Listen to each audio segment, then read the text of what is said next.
So, Michelle, it's hard to believe, but 60 years of one of our favorite spots right there in the happiest place on earth, right? Yeah, it's just such a unique area and unique land. And as you said, we love it. And it's so amazing still that after 60 years, it's a very popular spot. Right. So, of course, we're talking about New Orleans Square, which is turning 60 just this week.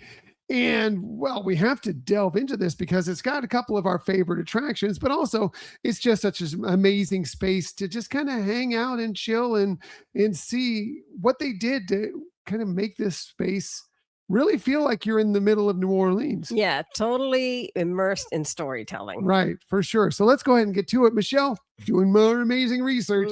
So this is going to Mhm. be great. Let's get to 60 years of storytelling in New Orleans Square. Well, thank you, sweetie. So, when I was researching this, one of the things that kind of surprised me is that it was a little challenging finding information about how it developed. How did it come about? And so I thought that was kind of surprising for the fact that it was a new land in the park and it was one of Walt's very last big projects. So, but I still found a lot of interesting things. And as we always find, the more you know about some of the little special behind the scenes or details, the more enriched your experience can be when you're actually there. Well, especially because it's true of a lot of different places within the Disney parks where you're trying to get to those amazing attractions that are there or dining or whatever. And you may zoom by something that's pretty fantastic.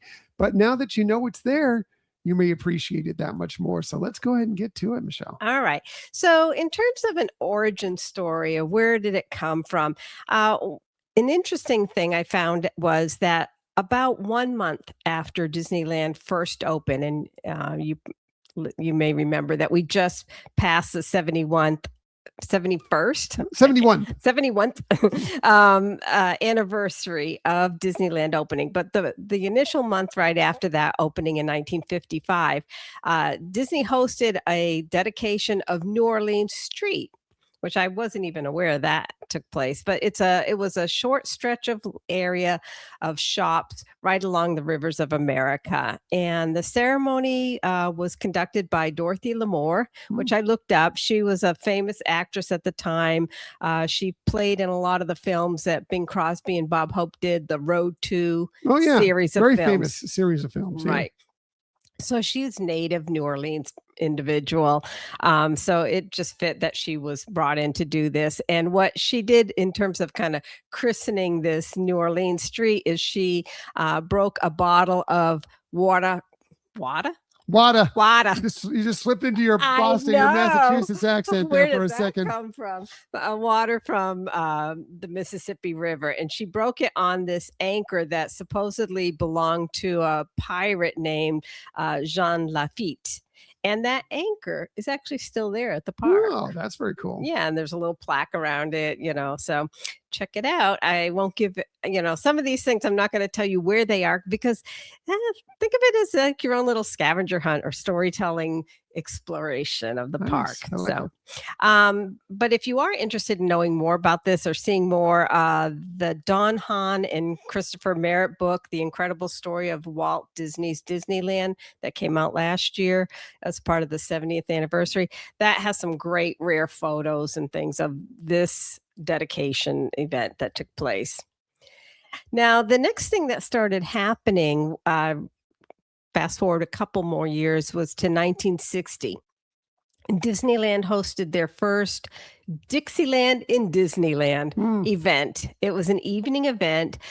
They brought in some Dixieland jazz players to play at different parts of the park, and even along the rivers of America. And they were really astounded by how popular this evening event was. So they decided, hey, let's do this every year. And it became super popular. And because of that, they kept upping the game and inviting more and more famous Dixieland or jazz players. A lot of people, and I know you've seen the clip of Louis Armstrong, playing at one of these evening Which would have events. been amazing to see. I know. In real life. Yeah. And so, like I said, this theming of Dixieland and New Orleans was just becoming more and more prominent. But what I did find, and then this is the only piece that I really found of like when did it start becoming an idea to have New Orleans Square? And this was I got from actually the Disney Parks blog, one of Hmm. their older stories about New Orleans Square, is that they said that it was really kind of initiated in 1957. And that's when the Imagineers really began doing some of the research about New Orleans. And they shared that there was in the Walt Disney Archives a memo to Bill Cottrell. Yes, he's a Disney legend, but he was also the first president of Walt Disney Hmm. Imagineering. But it has a list of books purchased on the topic, and some of them were like the history of Mardi Gras, stories about the French pirate Jean Lafitte, and who was a really bad dude, by the way. Hmm. And even Those one, pirates were. I know, even one called Patio Stairways and Iron Lace Balconies of Old New Orleans. So, it was back in, like I said, the late 50s that we first find out that there's some research going on about New Orleans Oh, Square. wow. All the way back to then. And that's pretty incredible. Yeah. I guess, it's going to take some time to develop something as elaborate as this. So Right. it makes sense that it would go back that far. They're really thinking about possibly doing something like that. Yeah, and they had the space at the time that wasn't being used. So, and Walt always wanted to plus the park and Mhm. felt like it always needed to be, kept fresh. So, um, some of the things that I thought were pretty interesting too, and hopefully you find this interesting, as some of the things that influenced the shaping of New Orleans Square. Let me guess. It was New Orleans. Yes, bingo. Actually, Walt did travel to New Orleans frequently for business and for pleasure. And there were two things in particular that really drew his love of that area, and it was food and people. Mm. So it's actually not surprising to see that Walt actually visited a restaurant called Antoine's. It became one of his beloved places to go. Now, Antoine's was at that time and still is a staple of New Orleans food culture and history. It dates back over 180 years ago. Wow. Yeah. And we're just talking about 60 years. This is 3 times that. I know. Fun fact, it was the birthplace of Oysters Rockefeller, Huh? this restaurant. Fascinating. So, now again, in this older article from Disney Park blogs, they had a picture, which we're going to show you here if you're on YouTube, of a document that was actually shared from the Historical New Orleans Collection. And here it's listed this exclusive curated menu by Roy Alcatori. And he is actually the grandson of Antoine, who opened the restaurant. He's the grandson of that. And in the I thought was cute, in the lower bottom section, it says, "Welcome to Antoine Land," or Antoine's Land. Now, like I said, it has like a very traditional kind of New Orleans menu there that they had planned to have a private party with Walt. And honey, do you notice the champagne they're serving at this party? No, what champagne was it at this party? It's our favorite. Was it a Moet? No. Veuve? Veuve Clicquot? Yes. Oh. Good stuff. Good stuff. So they also shared that there was a letter from Roy Alcatori to Walt, thanking Walt for sending his granddaughter an autographed picture of Dumbo.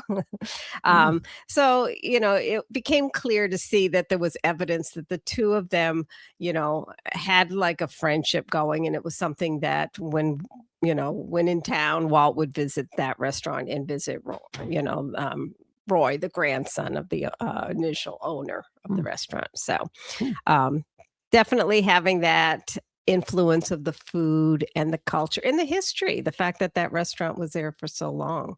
Yeah, that's amazing. That it was influenced by all that, and here we are. It's Yeah, incredible. Pretty yeah. incredible. Now, another close relationship that took place during this time was Walt and the mayor of New Orleans at the time, Vic Shiro. And they, in fact, became so close in friendship that Walt was actually sharing with that mayor the process and the progress of developing New Orleans Square. Wow. Yeah. Yeah. Good. I'm sure that they could bounce some ideas off of one Right, another as to how to right. make it even better. Yeah. In 1959, actually, the mayor proclaimed Walt an honorary citizen of New Orleans. So, and there was a reciprocation later on. We'll talk about that, but I thought that was pretty cute. Yeah. So, Deservedly. Walt's a definitely honorary citizen of the entire world. I in my know, opinion. right? So yeah, why not New Orleans for sure? Exactly. Now, another thing that was kind of influencing, kind of behind the scenes thing that was influencing what was going to go in this area had to do with back in the 1964 World's Fair. And during that time, Walt found out and realized, hey, they have these VIP lounges or suites, to host dignitaries or celebrities and things. And he thought, you know what, Disneyland needs something like that as well. And he also was realizing that his apartment on Main Street over the firehouse he was kind of outgrowing that space. So there was a plan that there would be an apartment for Walt and Roy available to them to use over what is now the Pirates of the Caribbean, where they could stay there when they wanted to, but also could be where they kind of hosted parties with celebrities or sponsors and things like that. Now, it really makes sense. I mean, if you haven't been to Walt's apartment in Disneyland, one, you should, when they open that back up again for tours, you should book that tour and do it because it's pretty incredible. But if you go up there, it's not a large space. It's not. I mean, it's perfect just for, him or maybe him and Lillian. But, right. When you start talking about the whole family getting up there, it's pretty tight quarters. Yeah. Considering. So yeah, something a little bit more expansive and it really positioned in a great spot in the park, which makes total sense. Right. And at that point, by then they had grandkids and things. So yeah, they needed more space. So unfortunately, as we know, Walt did pass away shortly after opening New Orleans Square, just a few months later. And Roy decided that he wasn't going to build the apartment. I think it was just a little bit too close at that time. Sure. So, totally makes sense. Right. So, with all that in mind, they did decide to open the land. And so there were some interesting things about this opening. First of all, the cost of opening New Orleans Square was $18 million to build. And Walt actually jokes about the fact that costs more than the Louisiana purchase of all that land, So the other interesting thing was that it's the only land that ever debuted without any attractions when they first opened. Interesting. Yeah. I didn't think about it, but yeah, wouldn't have had anything in there, right? Yeah, they were still under development. Right. When you look at that time period in the 60s, the mid 60s, that's when the audio animatronics were really coming to life. That makes funny. Coming to life. I know. Well, in the fact that they had kind of finally developed what was, both the Pirates attraction and the Haunted Mansion attractions initially were both decided to be walkthroughs when they were being designed, and then decided to be actual rides for those attractions. So we're getting ahead of ourselves again. So the other thing about New Orleans Square, it's comprised of 4 streets. Do you happen to know what those are, honey? Well, I was looking at a sign earlier, and one is was it Orleans Street, and one is what is the other one? Is it Wall Street? I forget. Yeah, I'm sorry. That's all right. I was just curious because I didn't know them, and I didn't actually realize that there were the streets with street names, which is also something unique. I've seen them, but I have not put them to my memory, unfortunately. Right. Yeah. But that's kind of another unique part about the land is that they have streets and street signs. So it's Royal Street, as you said, Orleans Street, Front Street, and Esplanade Street. Yeah. So. Now, in Wall Street was in New York. Yeah, if they I built know. a New York land, that's where Wall Street would have been. Now, in Walt's words, what he was talking about, New Orleans Square, he says, from the lacy iron grill work of its balconies to the sound of a Dixieland jazz band, New Orleans Square recalls her namesake, the fabled Queen of the Delta, as it was a century ago. Hmm. So his plan for New Orleans Square was to be very much in the past, a century ago. And I thought that was kind of interesting because when you look at a lot of things like Main Street USA and so, and even if you look at Tomorrowland, Walt really tried to make sure you weren't feeling in the present, that there was that transportation to another time, another place. And, when you think of New Orleans, back in the 1800s, it has kind of a romantic feel to it. Yeah, it does, especially when you look at that kind of era. I mean, look at the Princess and the Frog. It goes back to the early 20th century, and for that, and it does have a very romantic feel Right. to everything about it, down to Dr. John singing, down in New Orleans, at the beginning That's of that. true. It's Yeah. it's perfect. Yeah. Yeah. So, now, as I mentioned on opening day, they had a ceremony. And I did find a recording, at least it seems like it was a recording of that opening day speech. It didn't have the same, like, being as big of a thing that you see with the opening of the entire park, Obviously. but it was something where they did have the press there and everything. And as I mentioned, the New Orleans mayor, Shiro, was part of that opening ceremony. And if you want to see, some snippets of that opening day ceremony, they're included in the Disney Around the Seasons on Mm. Disney Plus. And actually, you get to see a little piece where Walt is talking about the development of New Orleans Square and how it did cost more than the Louisiana Purchase. Highly recommend. I mean, you're seeing a lot of other things in that Disneyland Around the Seasons, but it was the last, uh, world of color that Walt was a part of. But it does have kind of like a little bit of where the park was by that moment. Nice. So, yeah. Nice. So, all right. So let's take a look a little bit into some of the designing of what was included in New Orleans Square when they opened it. Now, they had various shops that they felt were interpretations of what you would see in old New Orleans. Because again, they were looking at developing the image of back in the 1800s. There was a shop called a One of a Kind shop, and they had antiques and model ships, old world globes, maps, things like that. What's really cool is in the existing shops that are still in that area, that remains some of that, like hand painted over the mirrors and windows that were done by Disney artists at that time for the opening. So things that are that rich in that history are still there to see. There was another shop called the Le Gourmet. I can't talk today, I think. But that's where you could find things for the kitchen. You could find espresso pots and kitchen utensils and things right there in the park. And then they also had Mademoiselle Antoinette's perfumier. I'm really struggling You're today. doing great. I know. You're doing great. And if you're watching on YouTube, there's a picture here of Walt and Mayor Vic that was there, kind of looking at the sampling of scents that they have there. And it's really cool that you could actually buy your own design scents there that they would put together. You could try Wonderful. different sample things. Yeah. So unique. Yeah, it's nice that all those shops, I mean, they're different now, but there's still a lot of shops back there. And a lot of people find, if you're back there, you find that you probably took a wrong turn, maybe getting out of Pirates of the Caribbean, and you're a little lost. But if you take the moment and kind of stroll back there and look and see some of these wonderful little shops that they have back in that, you'll see it's really, really nice and quaint. And there's some interesting items to be found there.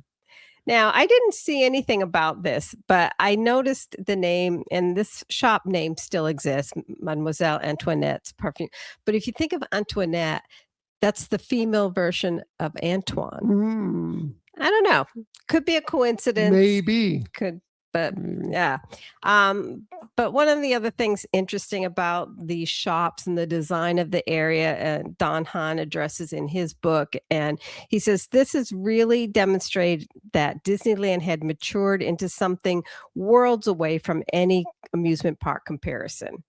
And I thought that's true. This really kind of embraces that in a um, much more immersive area because you're in something that's kind of recognizable but also unique. Yeah, I mean, it was I'm not going to say it was the beginning of the immersive lands at Mhm. Disney parks, but it is one of the early versions that really drops you into something. So you find yourself place. You did the episode, well, not that long ago, where we did our road trip of Mhm. Americana, basically American road trip right in the parks. New Orleans Square, you left it out because of this Right. episode right here. It is something that you can drop in there and you could feel just a piece of being right there on Bourbon Street or wherever you might be within the areas within New Orleans, which is Right. great. Yes. I mean, because, it's so much detail, whether Mhm. it's, the buildings, the shops, the sounds, everything is there to bring that immersiveness to you. So, Just give you that little feel in the right. middle of the park. Now, over the years, obviously, it has expanded because, as I mentioned, it was the first land that opened without any attractions. But a couple years later, in March of 1967, Pirates of the Caribbean opened. Now, unlike most attractions, when you exit the attraction, it brings you into a shop.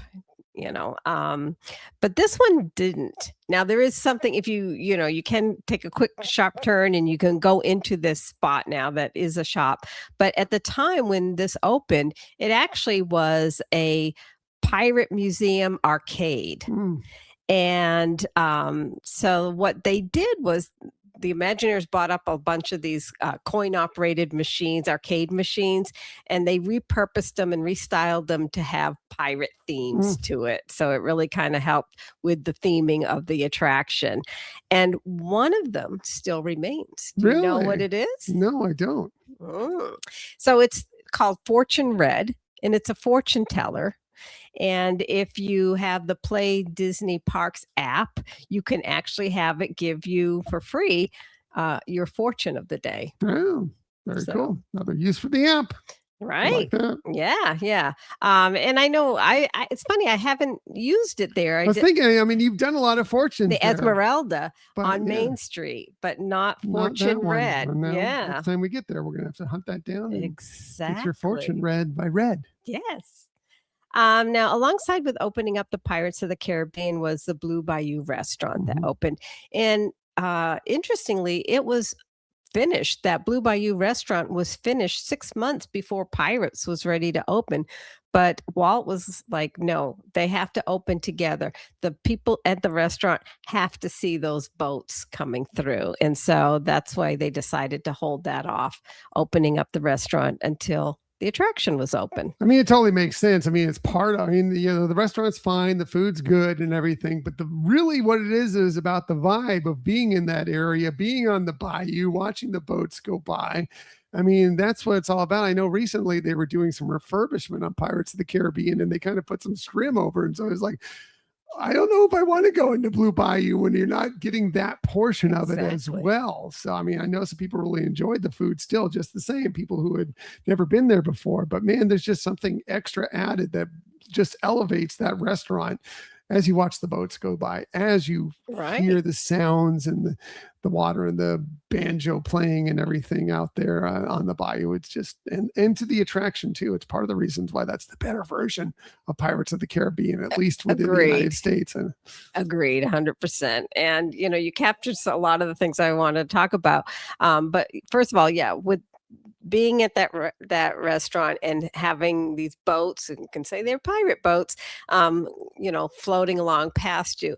There's nothing like that, right? There's no other experience. Even if you go to a really fine dining restaurant, right? You don't have that kind of experience, and it does make it really special.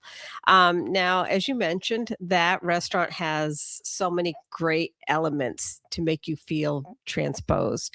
And as Don Hahn, and I got a lot of great things in Don Hahn's book, but as he mentioned, it's it was kind of set up like a movie set to have, that sensory imagery throughout. So you had the perpetual dusk, you had moss draped trees and circling fireflies, and like you said, the sounds, the banjos playing, etc. It's very, very much immersive. And according to Dick Irvine, this was Walt's first attempt at thematic feeding, Mm. which that was a funny way Feeding to is a funny word for the it. way they Yeah, described it, but it fits, right. right? It And does. we see that's kind of the things that make dining at Disney parks pretty special is you have that feeding, thematic feeding as part of your Yeah, experiences. there's so many great restaurants that do have that thing. I mean, yeah, there's some basic restaurants within Disney parks, but sometimes some of the best spots, some of our favorite spots are the ones that are themed in one way, shape, or form for sure. Exactly. So the next attraction that was opened there was a couple years later in 1969, and that is the Haunted Mansion, of course. Now we've done several Haunted Mansion episodes. If you want to go back and listen to them, honey, this is if I'm not mistaken, one of your all-time favorite It's attractions, my right? favorite classic attraction. I love the Haunted Mansion. I love it so much. It's one of my favorite places, and it's a must do for me if I'm going to Disneyland, if I'm going to Magic Kingdom. I need to do the Haunted Mansion because I love it and I love the feel of it. Even Disney Cruise now that we've done the Haunted Mansion parlor, Right? it's all about it. It's great. I love it so much. Exactly. It's just again, obviously great storytelling, but it's something that is timeless, that is still continued after all this time to be something that draws in so many people. The queues for that, well, obviously they're also very entertaining, but they're always long. It's an attraction that's still super popular. Yeah, and deservedly so. I mean, it was so well done. I mean, the Imagineering, I mean, obviously they've elevated it, done more things to it over the years, but even from the beginning, the Imagineering that was put into that, the effects and everything to bring these ghosts to Mhm. life, to bring these hauntings to life is pretty incredible. And still to this day, I'm always amazed by it every time I go on that attraction. Right, yeah, and it's one you can go on multiple times and just still always But yeah, if enjoy. there's ever an attraction that I could just sit there and ride, if we ever did one of those charity things where like we need Right. to be on an attraction and just ride it all day long, like the Haunted Mansion, I think would be my choice. Of Nice. all of them that I could do, I would love to do the Haunted Yeah, Mansion over and over and over again. that is cool. And so, a lot of great things you mentioned about that. The other thing that happened in expansion happened in 1987, and that was the opening of the Disney Gallery. Do you remember that? No, I don't. I remember hearing stories about it, but I Mhm. never experienced it for myself. Yeah. Yeah. So this was using that space above Pirates of the Mhm. Caribbean, but it was used to be able to where people could go buy very, more fine art and obviously Disney art. So it was a way to really find some unique pieces if you wanted to spend a bunch of money that you could find some great art pieces there. Yeah, I believe Stacia Martin was one of the curators there Yeah, for I think several yeah. years, and then she would, when we'd see her on different talks on Disney Cruise and so forth, she would discuss her time at that area and that space. I think that's Yeah. mostly where I've heard of it, but I never had the chance to visit it. But I'm sad I didn't. Yeah, interestingly, because it was actually open 20 years, it didn't close until 2007. Mhm. But then it got renovated into the Dream Suite. Now, Kim Irvine, she actually, and we've heard of her as one of the, Disney legend, Disney Imagineer. She has now a window on Main Street and stuff. She actually, when she was designing that space, looked at the original renderings that Dorothy Redmond had made of that space when it was going to be an apartment for Walt and Roy. Now, when it first opened, it was used as a prize during their Year of a Million Dreams. What a prize! I know contest, and it was used again at times for contests and events. Um, and if you want, we have I think a video to show what Yeah. that space looks like. View up here is amazing. It really This is. is so cool. So this obviously was going to be the larger family apartment. This would have been under construction around the time that Walt passed away. And the time they were building out New Orleans Square, yeah. Yeah, so right here upstairs from Pirates of the Caribbean. I love on these railings, you see Roy's initials here. RD and Initials WD. there. Really cool. I can't wait to walk around inside. It's just unbelievable. We're going? Yeah, let's go. It's beautiful. So obviously this eventually did get built out. It's gorgeous space now. It's home to 21 Royal, which is this really exclusive culinary experience that we should probably check out sometime. No kidding. You look around here and think if this had been built during your childhood, what a cool hangout this would have been. I would have never You'd be left. here all day. And what I love is when you go from room to room, so many of these little effects come to life.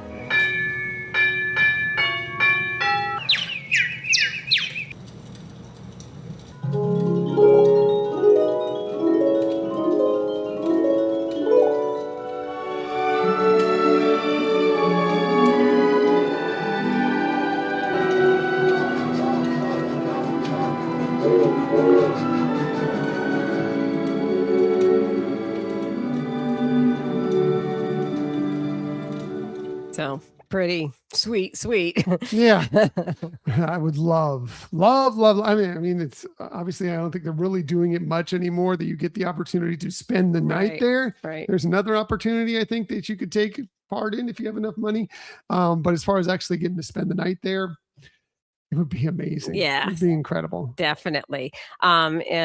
Just an aside, that's a video put out by Disney Parks, and it included Roy P. Disney, which was grandson of Roy. Right.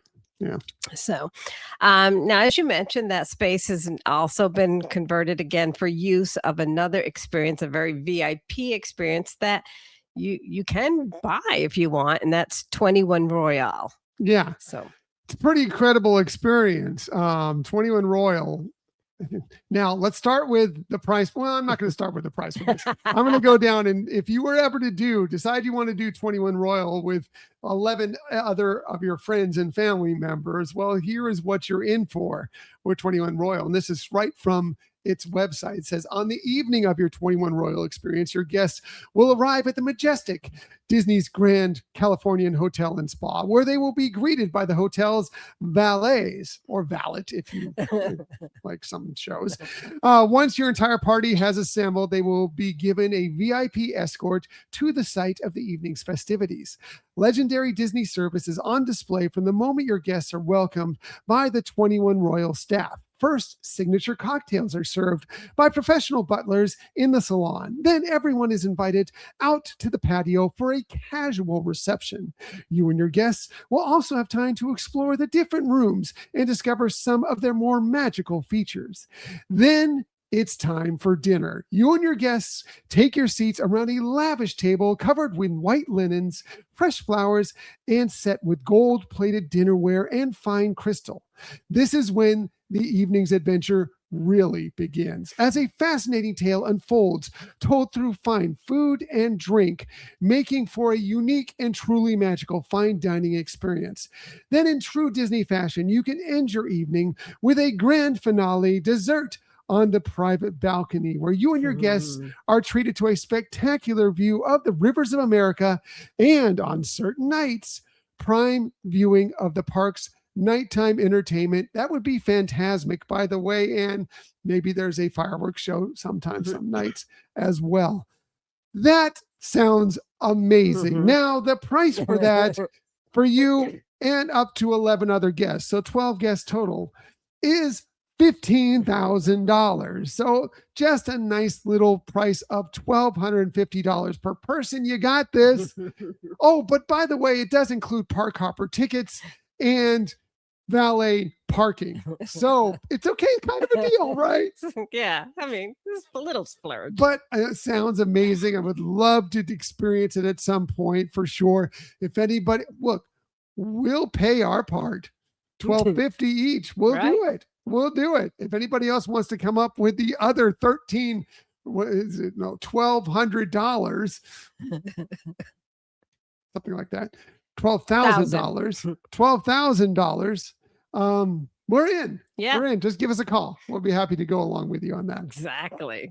Yeah. So pretty amazing experience that somebody, could do. And I guess it's kind of unique because I know like there's Club 33 in the area, and this is even more lavish than that. But Which is another thing. If anybody ever wants to invite us to Club 33, right. give us a call. Yes.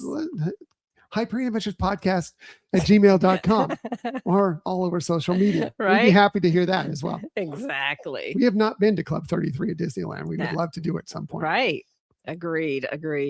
And that's pretty special, but you do have to be a member or know a member. And here's something: you don't have to be a member if you really You want to. can just pay that hefty bill and you're good. Right. You're good. And by the way, it's $12,500 extra along with our money that we would put There in. you go. I Yeah. did the math in my head as I was doing the talk about Club 33. Well, you're pretty close. Pretty close. Anyways, It's pennies. It doesn't really matter. that's right. That's right. So kind of looking a little bit more at the area today. There's been so much more. Even more recent years had expansion because of redesigning the queue for the Haunted Mansion, which was desperately needed. But there's some really cool things there. Obviously, with the addition also of the attraction of Tiana's Bayou Adventure. Mhm. Of course, Splash Mountain as well. I mean, it's more Frontierland, Right. but I mean, now they've kind of expanded New Orleans Square. When it was Splash Mountain, it was more Frontierland or Critter Country. Now they kind of expanded that area in New Orleans Square into that spot. Yeah, it's kind of a nice transition going Right. from New Orleans Square to Frontierland. But they still have quaint shops. There's some different ones than what they had before. They have the Port Royal Curios and Curiosities. They have Pieces of Eight, Cristal d'Orleans, which you may recall we've talked about. You can have your own tiara design there if you want. Still waiting to get mine. Yeah. But it's nice too that they did keep Mademoiselle Antoinette's perfumery. It's not an easy word to say. I I'm wrote going to down- give you a total pass on this. I don't know if I could say it. And you tried to have to do it a few times. Parfumerie. No, perfumery. Anyways, You tried to over French it. I did. Another area that is over there that has, expanded and shrunken, but it's still beautiful is Magnolia Park. And as I mentioned, that was also part of the renovation of the queue for Haunted Mansion a few years ago. It's kind of the area in front of the train station between Tiana's Palace Restaurant and the Haunted Mansion. It's very pretty, and it is now also one of the spots if you want to have one of your wedding there for a very spot for a wedding. yeah, very small group wedding that could be there. That's available now. Some interesting things if you're Can we there. hold the reception in Tiana's Palace? So I'm right. thinking we're going to renew our vows. There you Right go. There you go. A little gumbo. That'd be awesome. Yeah. That'd be awesome. Now, what's really also unique about this area, and again, it's taking time to really look at it and appreciate it, is, they have a lot of great oak and ficus trees there. It's a great shade spot if you need to get out of the sun for a bit. But some of those trees actually predate Disneyland Park. That's pretty incredible. Yeah, they were sourced from Pershing Park in downtown LA by the Disney Imagineer Bill Evans. So some true history back there. Nice. And as I mentioned, they have that venue available for weddings. In December of 2024, they added a new merchandise shop called Madame Leota's Somewhere Beyond. And they have a lot of eclectic furniture and crystal balls and, all kinds All of sorts of stuff about Haunted Yeah. Mansion. They have the original parlor chandelier in there. Wow. So take a Cool. look at that. That was the original chandelier used for Leota seances. Then in January of 2025, a ghostly new bride materialized in the attic of the Haunted Mansion. And so she appears to float as guests hear her red heart beating and that area there. And the classic French Market restaurant was rethemed to Tiana's Palace, as you mentioned, Tiana's Palace. So a lot of great things that have developed but support also the theme Mhm. and the storytelling of New Orleans Square. Now, I kind of wanted to close off with whether you call these fun facts or hidden details. Personally, from us, some of our favorite examples of Disney storytelling are not things you'll find in the rides. They're things that you actually may walk right past and not even notice. But if you really take the time and explore them, and as we share some of these things, hopefully you'll have that opportunity to really appreciate more the immersive storytelling that you can experience right there at New Orleans Square. It's so good. And again, sometimes you're racing to get onto Pirates of the Caribbean or sometimes on the Haunted Mansion. But if you take a time and walk and stroll those little streets there, there's some really cool stuff. Right. And so you'll have to follow my tip of look up for a lot of these things. So the first one we'll mention is that they have the Louisiana state flag flying over Royal Street. And if you're watching on YouTube, you can see some of these shots that we took from D23 website. I need to do a better job looking up because I don't think I've ever seen that flag. I know. So yeah, Me neither. Me neither. Now, we talked about the space that was initially planned to be an apartment, and it was also shown in the video, but you can see in the gold coloring the initials of WD and RD for Walt Disney and Roy Disney are still there in the ironworks display there. Now, if you're walking along the walkway facing the rivers of America, there's this bricked up hole engraved with 1764. And that was built during a refurbishment in prep for viewing of Fantasmic. And there's a lot of theories of what that 1764, why it was put there. But I didn't find anything concrete. Except for the actual thing itself, which is made of concrete. That was good. But here's what we do know about 1764. The Spanish took over New Orleans in 1764, following the French ceding in 1763 with the Treaty of Paris. Also in 1764, the first 4 Arcadian families, which were Canadians who were expelled from Canada, who became known as Cajuns, arrived in New Orleans in 1764, and that began that influence of the distinctive language and culture that we know is Cajun in New Orleans. Yeah, so one of those makes sense for sure. Yeah. So the next thing that you can find there, and again, I must have walked past this and not paid attention. It's these ship masts that are rising over the rooftops of New Orleans Square. And they're actually there for a reason. They're there to make it look like there are tall ships out there just beyond the buildings, waiting in the harbor, and making you wonder what lies ahead there. But those masts actually were part of the original painting by Disney legend Herb Ryman, and who envisioned tall sailing ships as entering the port of New Orleans in the background. But they weren't there during opening day. In fact, it wasn't until the 1990s that the Imagineers took that concept and added those. So, it has that decades old history that is finally coming through in this area. Yeah, so I definitely need to do a better job of looking up because I don't remember seeing either of any of those things. Well, not the sign, or excuse me, the flag. Right. I think I've seen the concrete thing at some point. Never really questioned what it was. Yeah. But definitely not the sails either. So right. I need to do a better job with that for sure. So much storytelling there. So much ways that you can be located into some place that makes you feel like you're not in present day. You're not dealing with what you have going on in your life right now. You can just kind of enjoy what your surroundings brings.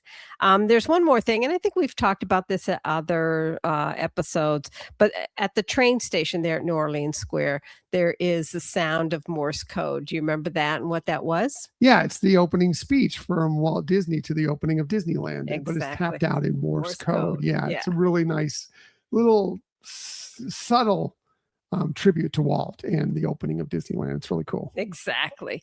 And actually entering New Orleans Square from the train station is kind of fun in of itself. You feel like you're actually being brought in to that area. Yeah, I actually love it. I think it's the best way to get there. If you're, especially if there's no reason to, one, if you're traveling from the other side of the park, great. But even if you're walking and your first thing you want to do is get to Haunted Mansion, get to Pirates of the Caribbean, or just get to New Orleans Square or Tiana's Bayou Adventure for that matter. Yeah, riding the train in and feeling like you just arrived in a brand new city. Right. It's a pretty cool way to do it. Exactly. So anyways, this is just kind of a sampling of what they have to offer. Some of the details, the beauty is there, when you're walking through, but some of these very subtle details and experiences that you can appreciate once you're there, just taking the time to slow down and really appreciate what has gone into creating something very special, and that, the Disney Imagineers really made for the legacy that it still continues to offer. Yep, and continue to plus it as the years go forward. And yeah, it's one of my favorite spaces. Again, two of my favorite classic attractions in there. I'll throw Tiana's Bayou Adventure in there as well too. It's one of my favorite newer attractions. So you put it all together. Great food, great ambiance, great attractions. It's Disney. It's just one little space right there, transported into an amazing area in the country. It's phenomenal. And yeah, the storytelling is rich. Very, very rich within there. And Michelle's storytelling in this is always very rich as well. Good job, sweetheart. Oh, thank you. But anyways, that's our look back. That's 60 years of storytelling at New Orleans Square.